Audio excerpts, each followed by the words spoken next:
Hello students, good morning. Welcome to the lecture number 19 of control and coordination. Today in this lecture we'll be dealing with sensory receptors. That is, you have two bifurcations, two parts in this. That is your eye and ear. Before starting with sensory receptor, the main core part, we will deal with certain receptors over here. Now what is the meaning of sensory receptor first of all? So if you'll see over here, the sensory receptor are some specialized structures in the body to receive the various stimulus either from the external or the internal environment. So see students, what is it happening basically is any of the sensory receptor which is there in your body, either it receives the signal from the external or the internal environment.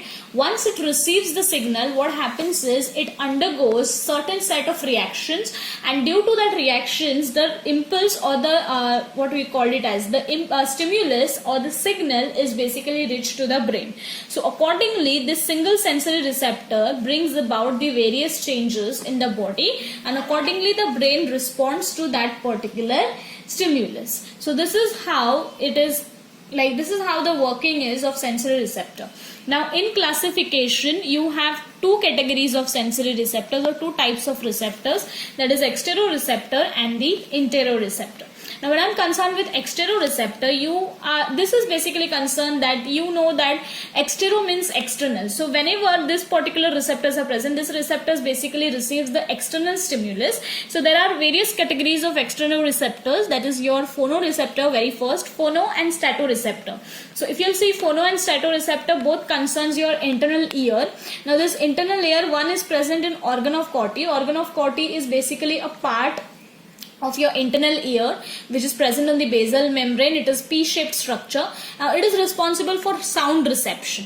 Okay, it receives the sound vibrations which is coming. Then second one is again your statoreceptor. This statoreceptor is again present on your internal ear, and it is present basically on semicircular canal. There are three sets of semicircular canal in your internal ear. All of them has your statoreceptors. These statoreceptors are responsible for maintaining the balance and the equilibrium of your body as well as your auditory senses. Now next is your photoreceptor. As it suggests, it is responsible for receiving light. Now your light receiving is basically done by your retina of eyes, so it is having the function to receive the sensory stimulus for the vision. Now followed by that, you have thermoreceptors. Thermoreceptors are bifurcated into two parts, that is your heat receptors and the cold receptors. It concerns your skin. So onto your skin you have your heat receptors. This is called as your calorie receptor. So whenever there is any hot condition, these receptors are basically concerned, or we can say it as this receptor basically senses it and gives the signal to the brain. And whenever there is cold conditions, at that period of time, this trigidoreceptor is the one which is gonna concern your brain, and accordingly the response will be held in your body. Now followed by that, you have mechanoreceptor. Now mechanoreceptor is basically, again it is concerned with your skin, and it is responsible for all the mechanical stimuluses in your body, such as your touch, you have pain, you have temperatures, pressures. So this all basically changes the mechanical stimuluses, that it includes basically touch, pain, pressure and deep pressure. Sorry, I spoke about temperature. Temperature is concerned over here. Then this is how your mechanoreceptor basically works. So it is concerned about the mechanical stimulus, response to mechanical stimulus. Then there is chemoreceptors. Chemoreceptors, maybe you have two types, that is you have gustatoreceptors and the olfactory receptors. When I am concerned with gustatoreceptor, it is basically concerning your taste bud of the tongue, and olfactory receptor, as you know, that it concerns your olfactory lobes, and it is present on the epithelium of the nose. Okay, so both of them is responsible for taste as well as the smell. Now this olfactory receptors are basically responsible for 10,000 different smells, whereas your gustatoreceptor concerns your taste buds, like it will give you the different tastes such as sweet, salt, sour, bitter and umami. Umami is basically the delicious flavor. It is not single taste, it is combination of 5 of them. It can be either sweet, salt, sour, bitter, everything, a combination of it. Whenever you say a burger, you cannot have a sweet burger or a spicy burger, or you can say it as only one single taste is not concerned with that delicious food. You have a combination of taste, and that combination of taste is considered as umami. Okay, so in this way we are done with external receptor or exteroreceptor. Then you have interoreceptors. Interoreceptors concerns your those receptors which receive the stimulus coming from within the body. Now there are three categories over here: intero, proprio, and baroreceptor. When I'm concerned with interoreceptor, it concerns with the stimulus from internal of your body. This stimulus includes hunger, thirst, pain, osmotic change. Osmotic change is basically the differentiation, or we can say it as the disbalance of your water and salt in your body. So it concerns hydration, dehydration most probably. Then there is proprioreceptor. Proprioreceptor basically concerns your joint, muscle and tendons. The people who gym a lot or work out a lot, at that point of time, any point of time when you do any category of workout, that is, for example, you're doing squats, lunges, anything that you do, at that period of time, a single muscle or a specific muscle has been targeted. So there is some category of change, some category of tension, some category of pain is sensed in that particular area. This particular change or this particular sense is basically done by proprioreceptor. It detects the change in the movement of the joint, tendon and muscles, pain, tension and sensitive to the vibrations. Followed by that you have baroreceptor. Baroreceptor totally concerns your circulatory system. It is present in the walls of the atria, vena cava, then there is aortic arc, then carotid sinus. These all are the different parts of your circulatory system. It concerns your heart. So it is basically responsible for the blood pressure change senses. So it is basically sensing the change in blood pressure, as well as it responds with the help of vasodilation. That is, either the diameter of the blood vessel will be increased, either it will get dilated, either it will get constricted, depending upon the change that has been felt or sensed by the baroreceptor in case of blood pressure, and it thereby restores the homeostasis, that is the body balance in the body. So in this way, basically students, we have dealt with your entero as well as exteroreceptors. These are your extero and these are your enteroreceptors. Now we'll be dealing with eye. Eye, proceeding ahead with the introduction of eye. Now eye, we all know that it is a sensory organ of vision. The location is sockets of the skull, which is considered as orbit. The structure is spherical. Then it is protected with the help of bones, eyebrows, upper and the lower eyelids with eyelashes, and the lacrimal glands, which is known as your tear glands. Now your eyeball or your eye is made up of three layers, that is sclera, choroid and retina. So I'll show you all with the help of a diagram over here. See students, you have sky blue color layer over here, this layer entirely. This layer is basically considered as your sclera, the outermost one. Followed by that you have reddish or pinkish color layer in between, that is your choroid, and the inner one, that is the yellowish or goldenish color, that is considered as your retina. Now if you'll see sclera in the outermost layer, this outermost layer, this is your posterior end and this is your anterior end. Okay, so sclera on your posterior end is properly lining your choroid, whereas on the anterior end it is quite bulgy. थोड़ा सा part यहाँ पे bulge हो गया है. That bulgy part is forming your cornea. Okay, again I repeat, this is a sclera. On the anterior part it is bulgy. This is called as your cornea. Followed by that you have choroid. On the anterior side also, this choroid, on anterior side it is forming basically your iris and ciliary body. See, this is posterior end, it is properly lining. Followed by that, on the anterior side, if you'll see, there is this part which is there. This one is your ciliary bodies too, and the bended portion over here is considered as your iris. Okay, followed by that you have retina. This retina is overall your lining your choroid in the innermost layer, and it is holded in between the lens. Okay, now I'll be dealing with the content that I have written for you guys. So we'll be just relating both of them with each other. Very first that I wrote about is sclera. Now if you'll see, sclera is basically outermost layer, we agree to it. It is made up of your dense fibroelastic connective tissue with the help of collagen fiber, like along with collagen fiber. Then there is anterior transparent portion. As I told you all that on the anterior end it is quite bulgy, which is forming your cornea.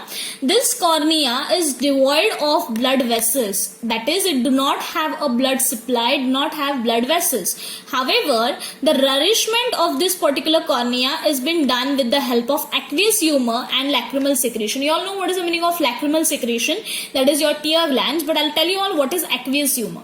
So see students, in this diagram, if you'll see, there is this small chamber. See, this is your cornea.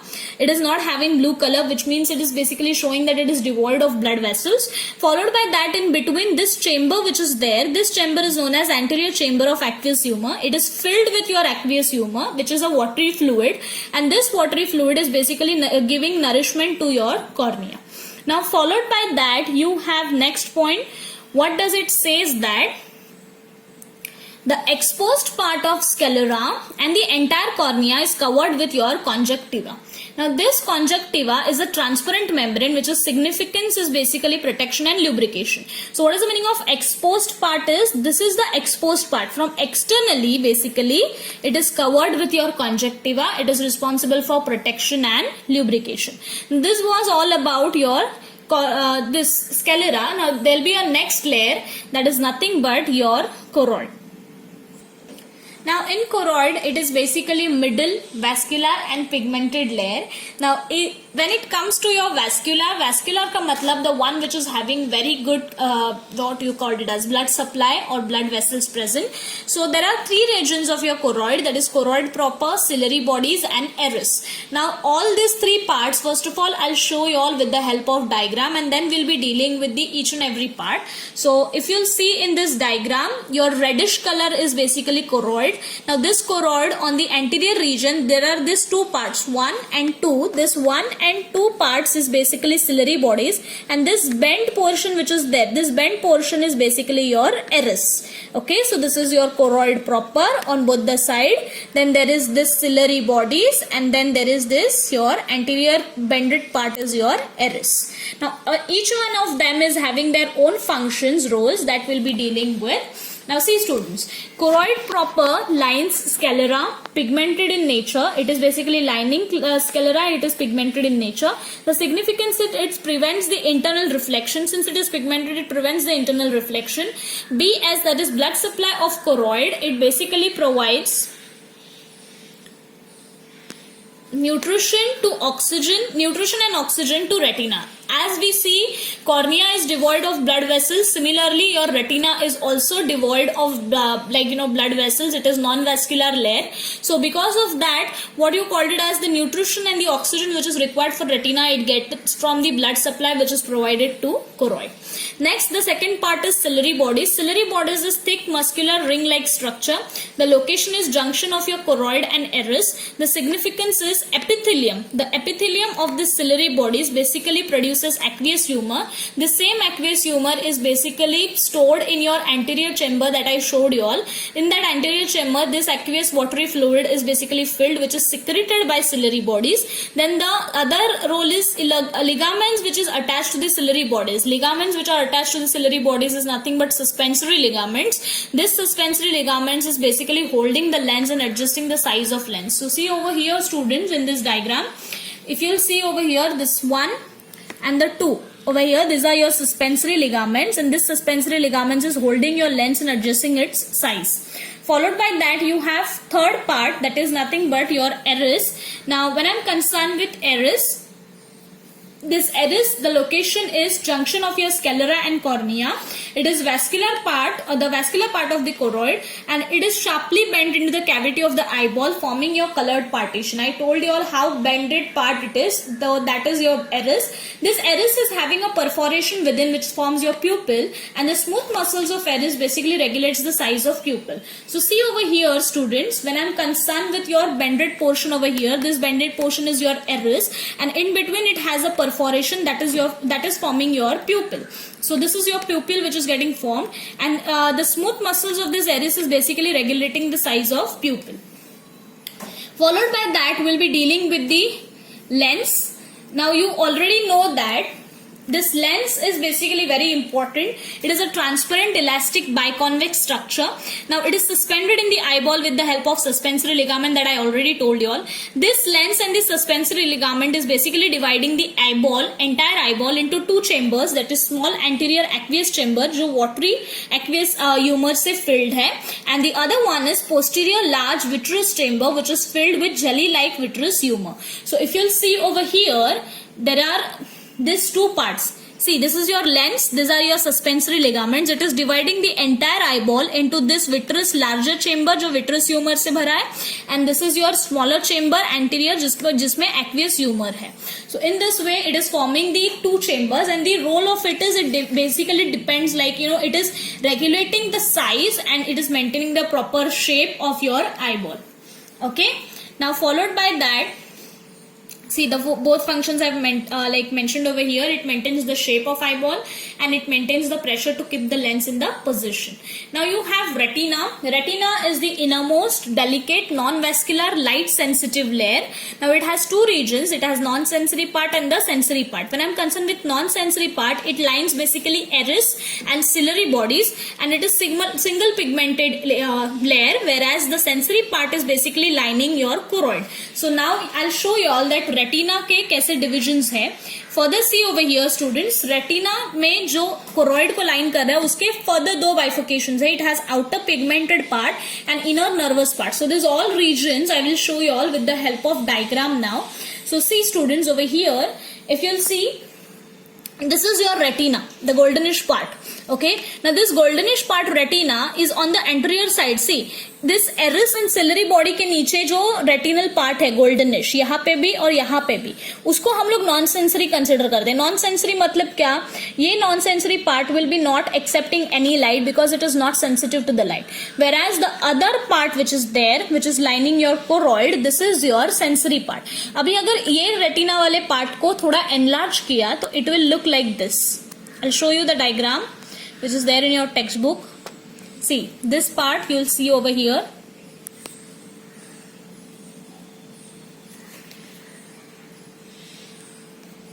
See, this is the diagram of the enlarged retinal layer. So it has your sclera, choroid. उसके बाद ये जो इधर से लेके pigmented epithelium से लेकर के optic nerve तक, this entire part is your retina. It has a outer pigmented layer and inner nervous layer. This nervous layer has three regions. It has the outer photosensitive जिसमें cones और rods है. Rods is responsible for dim light vision. Cones is responsible for color images. Then you have bipolar neurons and you have ganglion cells. So in this way, this all three layers are there. This is your outermost photosensitive layer. Then you have the inner layer, mid layer and the innermost layer. So in this way it is divided, or in this way it is bifurcated. So this is all about your retina. See, I've mentioned over here it is lining choroid, two regions, outer and inner, and accordingly this is bifurcated into outer photosensitive, middle layer which is bipolar nerve cells, and inner layer which is ganglion cells. Now students will be dealing with the generation of image, how the image is getting formed. Now basically whenever a light rays basically of visible wavelength from the object is passed, like falls, it passes through the cornea, falls on eye. जब भी eye पे वो गिरता है, it falls on eye, basically it passes through cornea, cornea से pupil, pupil से lens. Now when it is coming to the lens, from lens it gets focused on the retina of the eye. When it gets focused on the retina of eye, inside your retina right now I showed you all that the outermost layer is having rods and cones. This rods and cones basically contains the photopigment. This photopigment are conjugated protein. Conjugated protein matlab two protein molecules are joined with each other and they are forming a dimers. This conjugated protein in this case is basically having your opsin and retinol. This retinol is vitamin A derivative. So they both are arranged in each other in the conjugated form, forming a dimer. What happens is whenever light falls onto this, what will happen? It will induce the dissociation. So retinol gets separated from the opsin. Due to it getting getting separation, it results in the change in the structure of opsin. The opsin ka structure gets changed. Due to change, it causes the change in permeability of retinal cells. Since permeability changes, there will be exchange of ions which will take place. Due to exchange of ions, what will happen? It generates the action potential.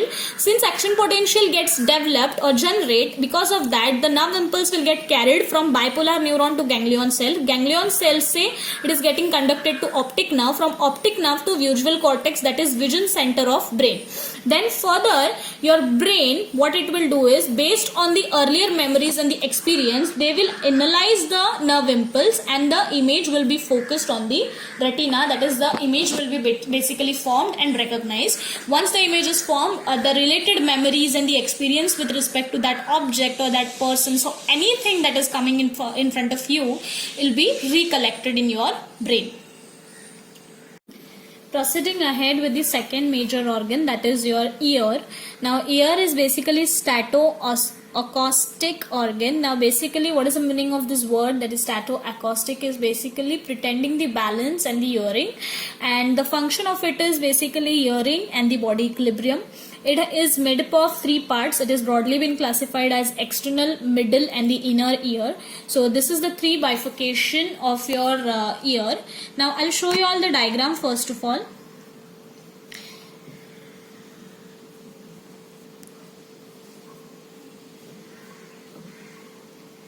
See students, now when I'm concerned with your ear, you have this external ear pinna, okay, you have this internal auditory canal, this is your mid-ear. Mid-ear में three parts you have: malleus, insus and steps. Malleus, insus and steps. Then you have this internal ear entire part, which is further been connected to your nerve, or we can say it as the brain. Okay, so this is the external part, this is your mid part, and this is one internal part. Now you have the various divisions in it, so let's go with the content. Now, when I'm concerned with your external ear, basically it consists of ear pinna, auditory canal and tympanic nerve. Okay, tympanic nerve. Now your ear pinna is a immovable part. It is supported by the elastic cartilage structure. The function is to collect and send the sound waves into the auditory canal. So this ear pinna we have already seen, earlobe, ear pinna. Though it is an immovable part, and it is basically sending the sound waves to the auditory canal, the canal that I showed you all. Then second is auditory canal. It is basically a tube-like structure. It ends at the eardrum. The significance is it transfers the sound waves from eardrum. It has a very fine hairs and the wax secreting sebaceous glands. So this is for the protection sake, and whatever the dust and all materials which are there, probably it gets it attacks, or we can say it as it gets arrested over there. Other than that, they are also sensitive to the vibrations that is coming up. So that is one thing. Then followed by that you have tympanic membrane. Now tympanic membrane is the innermost one. If I'll show you all in this diagram. So see this one, this part which is there, this is your tympanic membrane. Okay, now followed by that you have it is basically a delicate membranous structure. This is having a delicate conformation. Then there is, it transmits, what is the role? It transmits the sound waves into the middle ear. Externally it is having connective tissue covered with the skin, and the internal connection, or internally it is mucous membrane. Okay, so there is two divisions of this tympanic membrane. Externally it is having the skin which is covering it, and the internally it is having the mucous membrane. Okay, followed by that you have middle ear. Now when I'm concerned with your middle ear, it consists of the chain of three ear ossicles, that is your malleus, then there is insus and steps. Okay, it is also known as hammer, anvil and stirrup.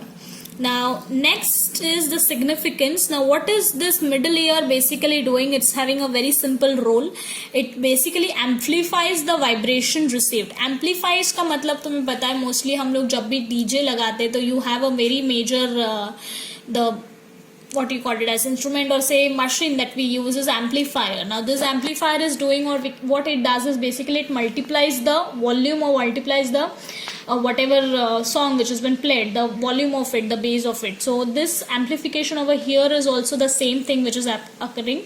Whenever the sound waves comes to it, it has been basically amplified, and further this amplified amplifications is transferred to the cochlea. Cochlea is a part of your internal ear, and it is also having, your middle ear is also having an eustachian tube which is further been connected to the pharynx. And what does it do is basically it equalizes the air pressure on both the sides of eardrum, so that it will not bring more pressure onto your eardrums, because basically it is very delicate structure. Okay, so this eustachian tubes or tubules is basically helping to equalize the air pressure, since it is directly connected to your pharynx. Okay, now followed by that you have internal ear. Internal ear may you have two parts, that is you have labyrinth and you have vestibular apparatus. Now when I'm concerned with labyrinth is consisting of your bony labyrinth, and the other one is membranous labyrinth. Now when I'm concerned with bony labyrinth, it is filled with your perilymph, whereas your membranous labyrinth is filled with your endolymph. Okay, now what is having, what is the role of it is, your labyrinth is basically having the coiled portion which is considered as your cochlea. Now let's go with first of all the bifurcation of so different parts. So see here students, you have this earlobe, this is the auditory canal, this one is your eardrum onto which the vibrations is basically coming up. This vibrations is further getting in contact with these two parts. See over here, the whitish portions, these are your ossicles which are there, 1, 2 and 3. These 3 ossicles are there. It is basically amplifying your sound. So this is basically forming your middle ear. Middle ear का ये जो एक part है, एक tube है, वो जाता है your pharynx के पास, and it is basically equalizing your air pressure. Followed by that you have internal ear. Now this is the coiled portion of your labyrinth. That coiled portion is basically cochlea. Okay, so in this way now we'll be dealing with the next diagram over here. This next diagram is this 3 membranous structure. See, 1, 2, 3, these 3 chambers which are getting formed is because of the 2 membranes. So we'll be dealing with it कि internal ear में further bifurcations कैसे है cochlea के. So we'll deal with that. Now see students, your cochlea is basically a fluid filled organ. Okay, this fluid filled part is having 3 chambers. This 3 chambers is produced by the 2 membranes. These 2 membranes is nothing but your this Reissner's membrane and there is basilar membrane. Okay, now this 2 membranes is basically forming 3 chambers in your body. The 3 chambers are your scala vestibuli, then there is scala tympani, and there is scala media. It is the upper chamber, bottom chamber and the middle chamber. Now the bottom and the middle chamber is filled with perilymph and endolymph. In this way you see this is the formation of 3 membranes over here, 3 chambers over here. So see in this structure, if you'll see, this is your basilar membrane. Okay, and then there is this 3 chambers which is getting formed, 1, 2 and 3. Okay, onto this basal membrane there is this small part which is there, which is considered as organ of Corti. We'll be dealing with that in detail now.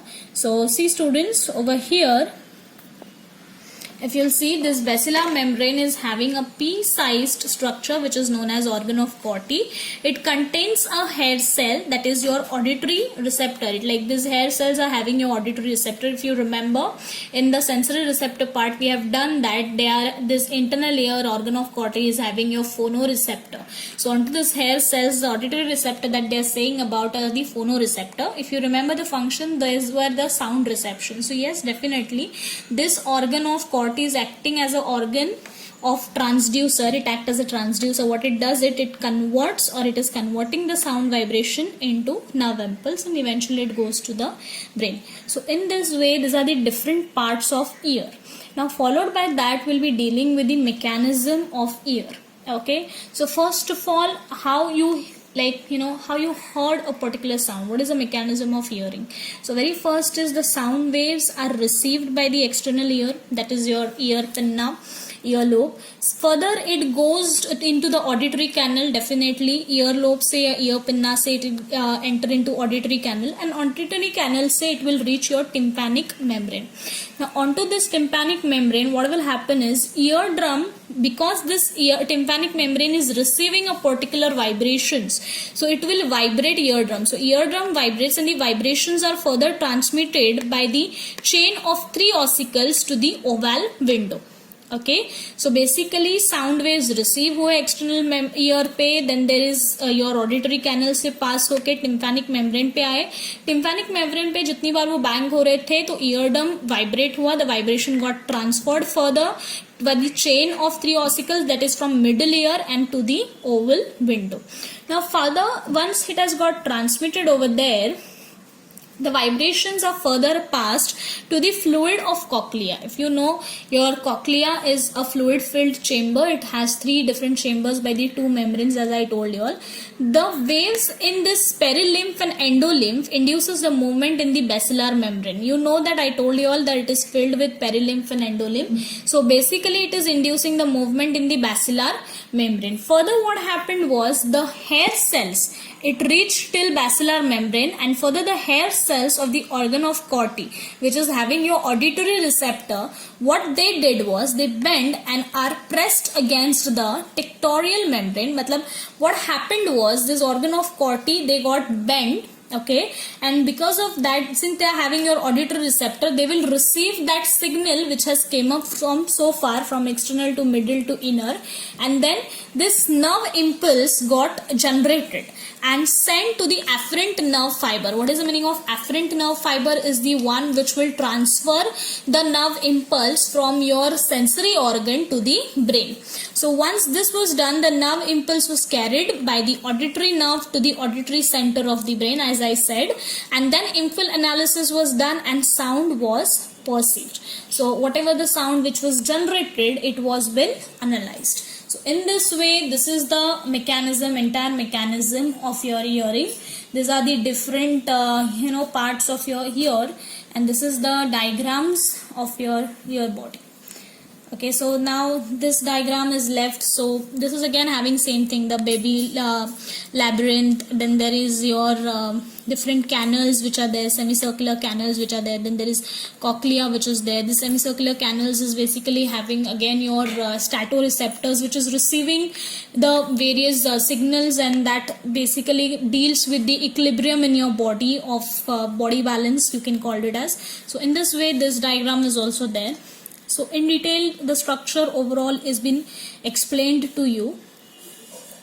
Now one more part in this case also that I'll be dealing with is that I left with basically that retina. If you'll see over here, students, so we did with the entire formation of image and everything. The only part is left is you have this retina in the various portions. See over here, these are the lateral parts. Okay, now this lateral parts is the one which is considered as yellow macula region.